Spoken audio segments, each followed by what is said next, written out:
درت ليكم واحد مولاتي وصفه ديال البغاوني راه ما يمكنش. المهم الوصفه غتحط دابا دابا دابا، دخلوا شوفوها. غنخليها لكم دابا هنا. هابط لك انا المورال وكتقلبي على شي حاجه تطلعي بها المورال. ها باش غطلعي المورال. احسن بغاوني بالكراميل.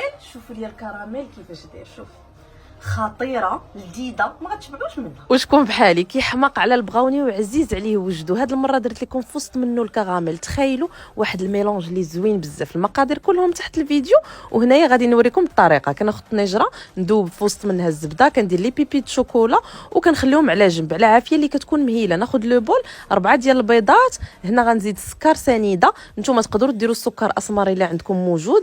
كنخلط كلشي مزيان بالخلاط العادي وكنزيد الكاكاو وغادي نزيد الدقيق. هنايا غادي نغربل المكونات اللي ناشفه ضروري ومؤكد. كنخلط المسائل ديالي كامله مزيان ومن بعد كنزيد الشكلاط والزبده اللي ذوبتهم. هنا غنزيد واحد شويه ديال الخميره. صراحه انا عارفه بان البغاوني ما كدارش فيه الخميره، ولكن انا كنديرها حيت كيعجبني داك الملمس اللي كتعطي للبغاوني.